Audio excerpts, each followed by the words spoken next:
Jadi dari hati keluar apa? Keluarlah perkataan-perkataan yang tidak baik atau yang baik. Dan itu dapat menimbulkan tindakan-tindakan, karena tindakan kita itu juga berasal dari dalam diri. Jadi segala sesuatu itu adalah masalah hati. Nah, orang kan sering bertanya, oh pendeta, kita harus menjadi sempurna ya, seperti Bapakku di surga, seperti Bapa di surga itu sempurna. Apa itu artinya sempurna? Oh, kalau gitu pendeta, bagaimana caranya supaya kita disebut sebagai orang yang tidak bersalah, ya, supaya Tuhan mengetahui bahwa kita itu hati kita benar, ya, dan kita dinyatakan sebagai orang yang diterima, yang dibenarkan dalam pengadilan surga, kita menjadi orang yang benar. Pertanyaan pelajaran sekolah sahabat kita tanyakan, seberapa siapkah Anda melakukan perubahan-perubahan besar dalam kehidupan bagi Allah jika sama seperti Nuh Anda diminta untuk melakukannya? Saya cuma ingin beringat-ingat. Kapan saya dapat melakukan perubahan-perubahan yang besar dalam kehidupan saya? Kapan saya bisa berubah misalnya? Saya bisa berubah kalau saya mau ingat-ingat ya. Kalau saya memiliki kasih yang sangat besar. Kalau saya memiliki cinta yang sangat besar, kalau saya memiliki cinta kepada orang tua saya, maka saya rela untuk melakukan perubahan. Nah, mungkin Anda pikir, oh, karena orang tua kita sudah sering bersama-sama dengan mereka. Kapan kira-kira kita mungkin bisa merasakan cinta yang tidak secara, kalau dengan orang tua kan sudah sangat bertahap gitu ya. Mungkin kita tidak merasakan kapan kita jatuh cinta dengan orang tua kita. Tapi kapan kita jatuh cinta dengan pasangan kita? Coba Anda ingat. Dan pada saat pasangan kita masih dalam masa pacaran ya, masih dalam kekasih ya, dalam pacaran sebagai sepasang kekasih, apa yang terjadi? Apa yang terjadi pada saat kita masih dalam masa pacaran ya? Pada saat cinta itu ada, perubahan-perubahan apapun yang diminta oleh pasangan kita itu kita akan apa? Kita akan buat. Jadi pada saat kita jatuh cinta dengan Tuhan, banyak orang yang jatuh cinta dengan Tuhan, apa yang terjadi? Mereka tinggalkan dosa-dosa mereka. Mereka tinggalkan hal-hal yang buruk karena cintanya mereka kepada Tuhan. Ya, cintanya mereka kepada Tuhan. Seperti seorang pria atau seorang wanita yang meninggalkan kebiasaan-kebiasaan buruk pada saat orang yang dikasihinya meminta dia untuk melakukan yang baik. Dan itu yang terjadi seperti Nuh. Dia melakukan perubahan yang terbesar karena segala yang dia lakukan itu bukan karena, aduh ini Tuhan lagi yang perintahkan pada saya. Itulah sebabnya Alkitab berbicara kamu telah kehilangan kasihmu yang semula-mula, artinya kamu tidak lagi menuruti kehendak Tuhan, karena kita tidak menuruti kehendak Tuhan karena kita tidak lagi mencintai Tuhan. Tapi kalau Anda mencintai kekasih Anda mencintai istri Anda, suami Anda, sekarang seperti Anda mencintai mereka seperti waktu masih pacaran, apapun yang ingin dikehendaki oleh masing-masing pasangan, kita tentunya akan rela dan suka untuk lakukan. Ya. Kenapa?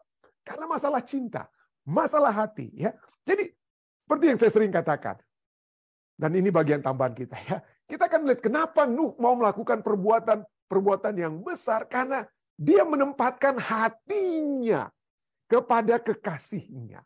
Ya. Kenapa? Karena inti dari permasalahan, sering kita dengar ya, the heart of the matter. Inti daripada permasalahan adalah masalah hati. The heart of the matter is the matter of the heart. Kenapa Anda tidak melakukan, kenapa Anda berhubungan gelap dengan wanita lain atau dengan pria lain? Karena Anda tidak mencintai lagi pasangan Anda. Ya. The heart of the matter is the matter of the heart. Anda tidak lagi memiliki hati kepada pasangan tersebut. Jadi dari hati, sering katakan dari mata turun ke hati. Bagi saya, dari hati keluar tindakan. Kalau kita mencintai seseorang, keluar tindakan cinta terhadap orang tersebut atau kepada yang kita cintai ya. Jadi itulah masalah hati.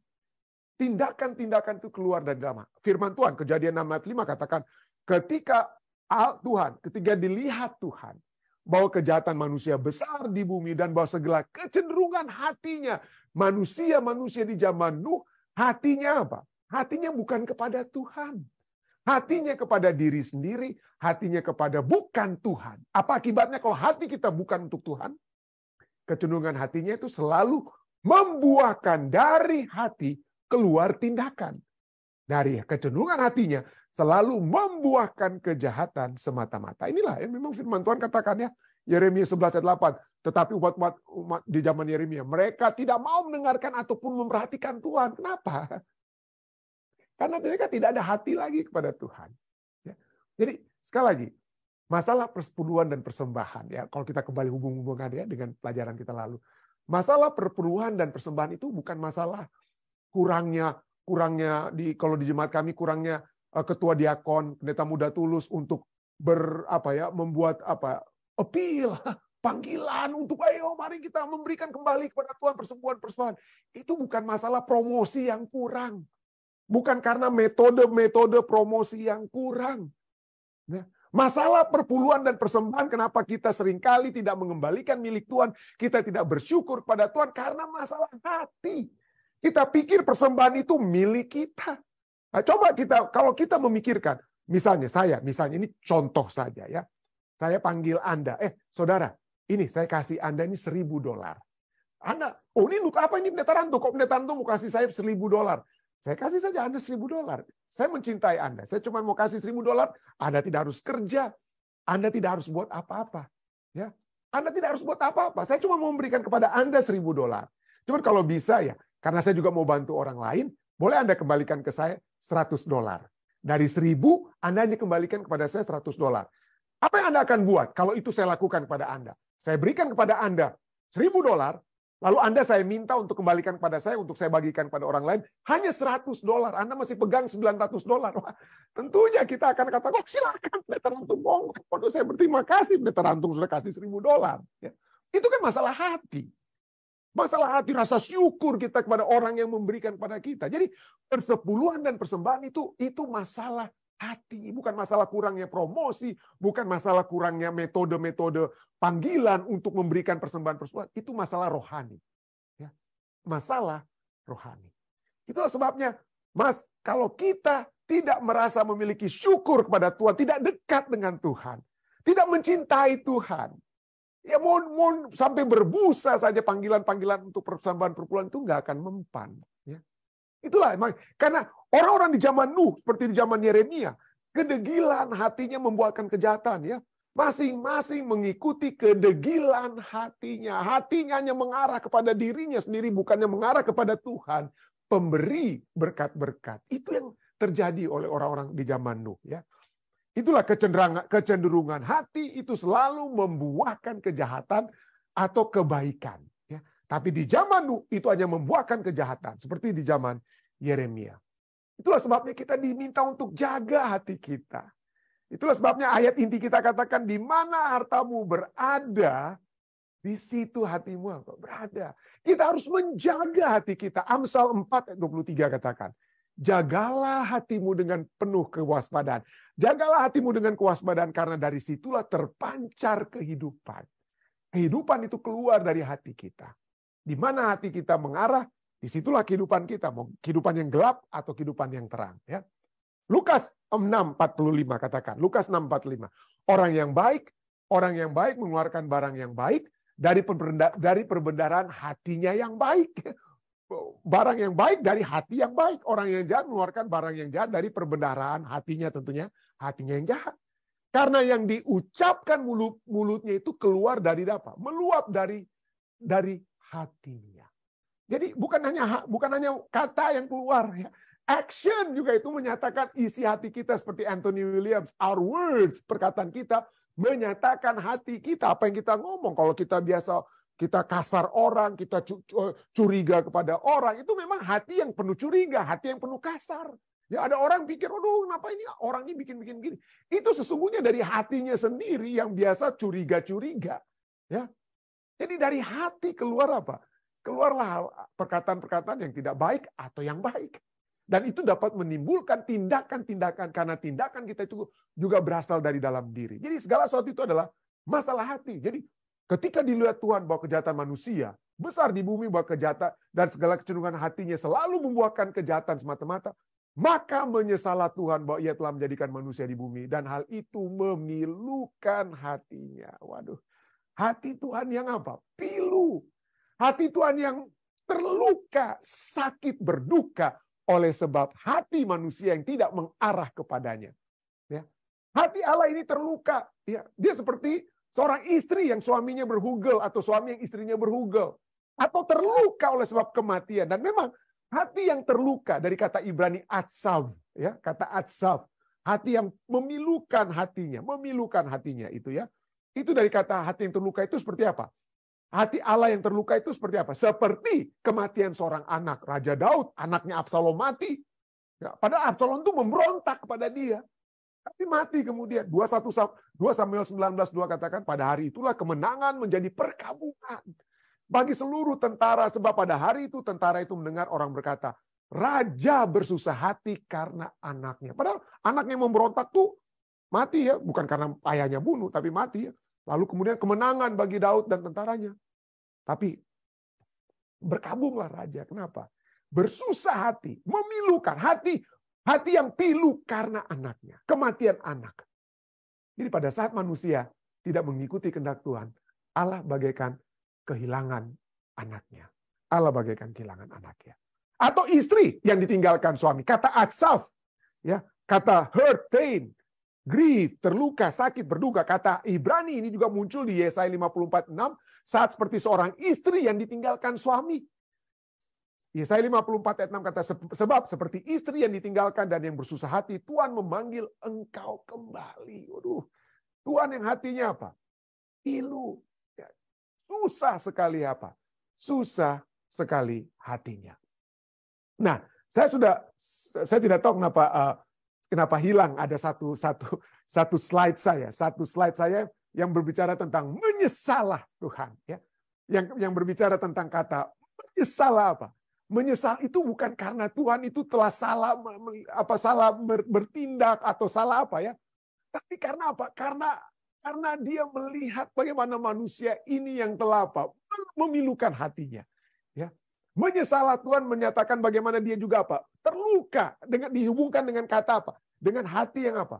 Hati yang terluka ini. Itulah sebabnya itu berbicara tentang Tuhan yang sesungguhnya bukan itu kehendaknya yang ingin terjadi kepada umat manusia. Tetapi umat manusia oleh sebab dosa telah lebih mementingkan dirinya sendiri. Lebih memikirkan dirinya sendiri daripada memikirkan hati Tuhan. Hati kekasihnya, hati orang tuanya. Tetapi puji Tuhan, ada kasih karunia. Kejadian 6 ayat 8 katakan, tetapi Nuh mendapat kasih karunia di mata Tuhan. Ya. Kenapa ia mendapatkan kasih karunia? Pertanyaannya, kenapa ia mendapatkan kasih karunia? Mari kita baca ayat selanjutnya. Ayat selanjutnya menjelaskan kenapa Nuh mendapatkan kasih karunia. Ya, pertama kita lihat ya. Kejadian 6 ayat 9. Inilah riwayat Nuh. Nuh adalah seorang yang benar. Pertama, benar. Yang kedua, tidak bercela di antara orang-orang sezamannya. Dan Nuh itu hidup bergaul dengan Allah. Oke? Yang pertama, mari kita lihat. Apa itu artinya benar? Atau bahasa Inggrisnya, Alkitab bahasa Inggris, just, righteous. Artinya, orang yang dibenarkan, orang yang menjadi orang yang dibenarkan itu adalah orang yang tidak bersalah dalam sudut pandangan pengadilan surgawi. Ya. Kata benar, oh Anda dinyatakan benar, Anda dinyatakan bersalah. Itu kan biasanya kata-kata di pengadilan. Ya. Jadi ini tidak bersalah dari sudut pengadilan, artinya yang lain akan dihukum, tetapi Nuh tidak akan dihukum. Kenapa? Karena dia telah dinyatakan benar. Dia dinyatakan sebagai orang benar, dia tidak akan dihukum. Dia tidak akan binasa oleh sebab air bah, tapi dia diselamatkan dari air bah. Nah, misalnya, ya. Misalnya, Keluaran 23 ayat 7 berbicara tentang orang yang tidak bersalah dan orang yang tidak dan orang yang tidak bersalah dan orang yang benar tidak boleh kau bunuh. Yang boleh dibunuh hanya apa? Yang bersalah, yang tidak benar. Itu yang boleh dibunuh. Ya. Sebab aku tidak akan membenarkan orang yang bersalah. Keluaran 23 ayat 7. Yeskiel 18 ayat 5. Dan saya mau Anda mengingat. Ya, untuk melihat, oh kalau gitu pendeta bagaimana caranya supaya kita disebut sebagai orang yang tidak bersalah. Ya, supaya Tuhan mengetahui bahwa kita itu hati kita benar ya. Dan kita dinyatakan sebagai orang yang diterima, yang dibenarkan dalam pengadilan surga, kita menjadi orang yang benar. Mari kita lihat. Yeskiel 18 ayat 5. Nanti di bagian terakhir saya akan tambahkan, kita akan baca ayat selanjutnya. Yeskiel ayat 6 dan 7 dan kita akan lihat. Tapi cukup menarik. Karena ini berbicara tentang orang yang benar atau dibenarkan dari sudut pandang surga yang tidak akan dibinasakan. Yeskiel 18 ayat 5 katakan, kalau seseorang adalah orang benar, dan ia, orang yang benar itu apa? Dikatakan, melakukan keadilan dan kebenaran. Oke? Kasih karunia Tuhan itulah yang menyelamatkan saudara dan saya. Kita dibenarkan bukan karena tindakan kita, bukan karena kelakuan kita. Kelakuan kita tidak ada yang benar. Tidak ada. Kita hanya dibenarkan oleh Tuhan melalui kasih karunia-Nya. Kita terima dengan iman. Tetapi setelah kita yang menerima kasih karunia Tuhan, apa langkah sebagai orang-orang yang sudah diselamatkan? Apa langkah daripada orang-orang yang sudah dibenarkan? Orang yang benar, yang diselamatkan akan melakukan kebenaran. Nanti kita akan lihat dari Yeskiel 18 ayat 7. Apa itu penjabaran dari melakukan kebenaran? Apa itu penjabaran dari melakukan keadilan dan kebenaran? Mari kita lihat nanti sebentar ya. Anyway, mari kita kembali lagi. Nuh mendapat kasih karunia di mata Tuhan. Kenapa dia mendapat kasih karunia? Pertama, kita sudah lihat karena dia orang yang benar. Yang kedua, karena ia tidak bercela di antara orang-orang sezamannya. Dibandingkan orang lain, dia itu lebih komplit. Oke? Dengan kata lain, bukan berarti ada, soalnya begini, kenapa saya katakan komplit? Ya, tidak bercela di antara orang-orang sezamannya, karena dia disebutkan ada kata bahasa Inggris untuk kata tidak bercela, atau tamim ini adalah perfect. Dia adalah orang yang sempurna. Apa itu maksudnya? Sempurna itu, pendeta. Ya. Nah, orang kan sering bertanya, oh pendeta, kita harus menjadi sempurna ya seperti Bapakku di surga, seperti Bapa di surga itu sempurna. Apa itu artinya sempurna? Apakah kesempurnaan kita seperti kesempurnaan Allah? Oh, nanti kita akan lihat ya. Tidak. Kita tidak akan pernah sempurna seperti Allah.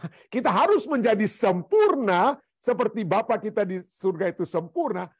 Bukan dari segi kuantitas kesempurnaan kita, tetapi kualitas kesempurnaan dibandingkan dengan orang-orang sezamannya.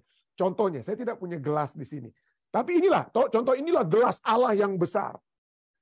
Gelas Allah yang besar itu penuh dengan apa? Penuh dengan air, ya, penuh dengan air. Itu artinya gelas itu komplit, utuh, lengkap, penuh dengan apa? Penuh dengan air. Itu gelas Allah yang besar. Gelas kita itu tidak sebesar gelas Allah. Kenapa? Kita kan manusia yang berdosa. Tetapi gelas kita itu mungkin gelas yang kecil, bukan gelas yang Allah yang besar. Kita mungkin gelas yang kecil, ya, gelas kecil. Tetapi dibandingkan dengan orang-orang sesama kita, gelas kita itu lebih penuh airnya daripada orang lain. Orang lain mungkin setengah penuh atau bahkan kosong sama sekali. Tetapi kita harus menjadi seperti Nuh, di mana kita tidak bercela dibandingkan orang lain, artinya kita menjadi blameless, perfect di gelas kita. Kita harus bisa berbeda dengan orang lain. Kita tidak harus melakukan tindakan-tindakan seperti yang dunia lakukan. Kita tidak boleh berpikir seperti pikiran orang dunia. Orang dunia katakan bebas untuk bersinah. Kita tidak boleh bebas untuk bersinah. Kenapa? Karena Allah kita yang sempurna itu bukan Allah penjinah. Atau Allah pembunuh. Allah pendusta. Bukan. Ya. Itulah sebabnya di sebatas gelas kita yang kecil ini, kita harus berbeda dengan orang-orang dunia. Kita boleh berada di dalam dunia, tetapi tidak boleh menjadi serupa dengan dunia. Itulah sebabnya kita lebih lengkap daripada orang lain. Itulah sebabnya Nuh lebih lengkap. Tidak bercela artinya dia lebih utuh, lebih lengkap daripada orang-orang sezamannya. Daripada orang-orang sezamannya. Apa mungkin kita boleh menjadi orang yang tidak bercela? Inilah Nuh. Kalau Anda tanya, ini Nuh, dia tidak bercela di antara orang sezamannya. Bukan hanya Nuh, Ayub, Abraham, waduh banyak sekali. Saya bisa sebutkan satu-satu, tapi Ayub saja, Ayub 1 ayat 1. Ada seorang laki-laki di tanah Uz bernama Ayub, orang itu saleh. Kata yang sama digunakan tamim, blameless, perfect, sempurna. Ya, orang itu saleh, tapi bahasa Indonesia saleh ya. Tapi itu dari kata yang sama, tidak bercela, blameless, perfect. Ya. Ia takut akan Allah dan menjauhi kejahatan. Jadi kalau kita menjadi orang yang tidak bercela, atau bahasa Inggrisnya ada yang kita bahasa Inggris gunakan kata perfect. Perfect dalam arti kita tidak seperti orang dunia lainnya. Kita tampil beda. Ada perbedaan kita dengan orang dunia. Kenapa? Karena kita berada dalam satu orang-orang yang menerima kasih karunia Tuhan, yang dibenarkan, ya, yang dijustify, yang dibenarkan. Kita akan masuk dalam proses penyucian. Kita harus disucikan agar kita bisa berdampingan dengan Allah yang suci. Kalau kita tidak bisa menjadi lebih suci oleh sebab kasih karunia itu menyebabkan kita dibenarkan dan kita harus masuk dalam proses penyucian. Kalau kita tidak bisa menjadi suci, kita tidak bisa bertemu dan bersama-sama dengan Allah yang suci. Ya. Yang berdosa tidak bisa bertemu dengan Allah yang suci. Itu sebabnya proses penyucian itu harus ada. Kita harus menjadi orang yang saleh dan jujur. Seperti Nuh, seperti Ayub, seperti Abraham, dan seperti perintah Tuhan kepada orang Israel dalam Ulangan 18 ayat 13. Haruslah engkau hidup dengan tamim, perfect, blameless, tidak bercela di hadapan Tuhan Allahmu. Itulah sebabnya ya. Dia mendapatkan kasih karunia. Dan bagaimana caranya supaya kita hidup tidak bercela? Bagaimana caranya supaya kita dibenarkan sehingga kita tidak dihukum, kita tidak dinyatakan bersalah? Jawabannya ini. Ya. Inilah riwayat Nuh. Nuh adalah seorang benar tidak bercela di antara orang sezamannya, dan Nuh itu hidup bergaul dengan Allah. Dia mendapatkan kasih karunia, menyebabkan dia disebut orang benar, bukan salah, dia tidak akan dihukum, dia tidak bercela, dia lebih sempurna, blameless dibandingkan orang-orang sezamannya. Kenapa? Karena ia hidup bergaul dengan Allah. Okay. Bergaul dengan Allah. Bahasa Inggrisnya walk with God, berjalan dengan Allah. Ya. Kata Ibraninya adalah halak. Nah, artinya halak itu artinya atau datang atau berjalan. Ya. Mungkin seperti saudara kita di Sumatera, ya, halak kita ya, mungkin dari kata Ibrani ini ya, halak kita. Jadi artinya pergi atau datang, berjalan. Jadi seperti kitab Mazmur katakan, berbahagialah orang yang apa? Berbahagialah orang yang berjalan bersama dengan Tuhan, ya, berjalan dengan firman Tuhan. Jadi dia bergaul dengan Allah karena dia selalu ingin bersama-sama dengan Allah, dengan firman Allah. Pada saat kita berjalan dengan Tuhan, dengan firman Tuhan, kita bergaul dengan Tuhan, saudara. Ya, kalau kita selalu meluangkan waktu, saya tahu banyak di antara Anda pagi-pagi ikut acara yang di Amerika, pagi-pagi ikut pembicaraan Pendeta Prabat, malam-malam dengan kami di sini di Vista. Aduh, banyak sekali yang saya lihat mengikuti, selalu mendengarkan firman Tuhan. Ya, Anda sedang bergaul dengan Allah. Anda sedang bergaul dengan Allah. Kenapa? Inilah definisi daripada orang yang bergaul. Bergaul atau berjalan dengan Allah itu seperti Henokh. Kejadian 5 ayat 22-24 berbicara, dan Henokh hidup bergaul dengan Allah. Seperti Nuh.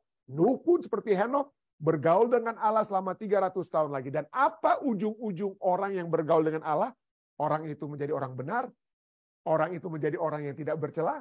Dan ujung-ujungnya orang itu adalah orang yang masuk ke dalam kerajaan surga. Orang yang benar, orang yang tidak bercela, yang bergaul dengan Allah. Seperti Henokh. Henokh hidup bergaul dengan Allah, lalu ia tidak ada lagi. Ayat 24, Kejadian 5. Sebab ia telah diangkat oleh Allah. Seperti Nuh diselamatkan.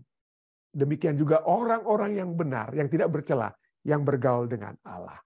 Jadi cuma kita lihat, ciri orang yang dibenarkan, yang mendapatkan kasih karunia, kita sudah baca tadi ya, Yesaya 18 ayat 5. Kalau seseorang adalah orang benar, ia melakukan keadilan dan kebenaran. Ayat 6 berbicara, ia tidak berdusta dan lain sebagainya. Yang cukup menarik. Kenapa saya katakan menarik? Makanya saya ambil lompat, saya langsung lompat ayat ke-7. Kita sudah baca ayat 5. Orang yang benar itu melakukan. Apa itu tindakan kebenaran? Pertama, ingat, kita dibenarkan oleh kasih karunia. Kita dibenarkan bukan karena perbuatan-perbuatan baik kita. Tapi karena kasih karunia Tuhan, maka kita berterima kasih kepada Tuhan. Maka sebagai orang yang dibenarkan, kita akan menjadi seperti Nuh. Yang Nuh pikirkan itu bukan dirinya sendiri. Dia pikirkan itu 120 tahun dia bangun bahtera untuk orang lain, untuk bahkan binatang lain atau hewan-hewan dan manusia lain dia bangun. Dia bangun sesuatu bukan untuk dirinya dia sendiri. Dia bukan bekerja untuk dirinya sendiri, untuk orang lain. Itu yang dia lakukan. Dan itulah definisi orang yang benar, yang melakukan bukan untuk selfishness, kepentingan diri mereka, tapi untuk orang lain. Kenapa? Yesaya 18, kita sudah baca ayat 5. Ayat yang ke-7. Apa yang dikatakan di ayat 7? Ia, setelah dia tidak berdusta di ayat 6 dan seterusnya. Ayat 7 katakan, ia tidak menindas orang lain. Ia mengembalikan gadaian orang, tidak merampas apa-apa, memberi makan orang lapar, memberi pakaian kepada orang telanjang. Itulah Nuh kita. Itulah definisi apa yang menyebabkan Nuh itu orang yang menerima kasih karunia Allah, yang dibenarkan tidak bercela karena dia berjalan dengan Tuhan dan dia melakukan melakukan keadilan dan kebenaran dengan cara yang sangat praktikal.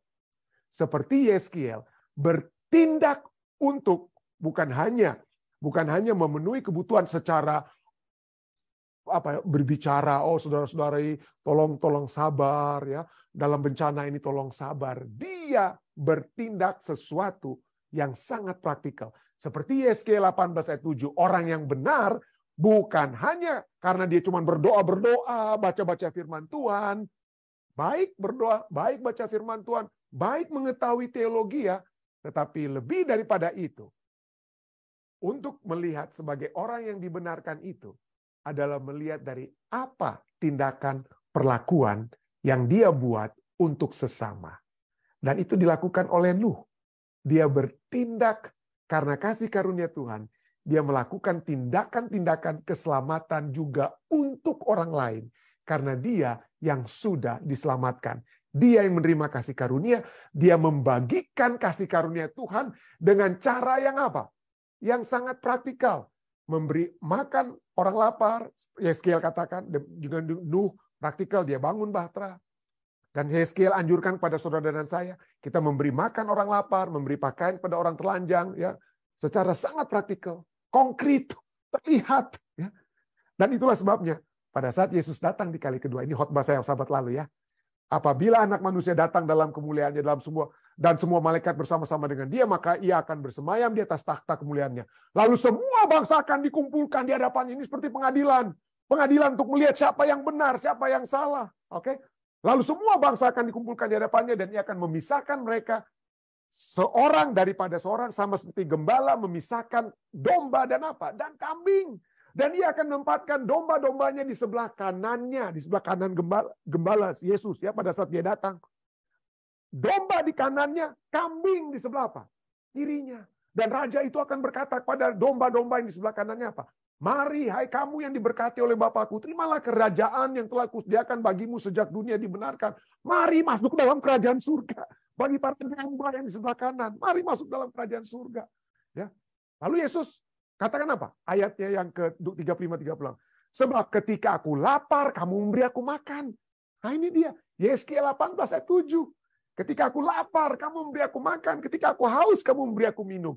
Ketika aku seorang asing, kamu memberi aku tumpangan. Ketika aku telanjang, kamu memberi aku pakaian. Ketika aku sakit, kamu melawat aku. Ketika aku dalam penjara, kamu mengunjungi aku. Maka orang benar itu akan menjawab, katanya, Tuhan. Waduh, orang-orang benar ini kaget. Saya ulangi. Mereka kaget. Tuhan, mereka tanya.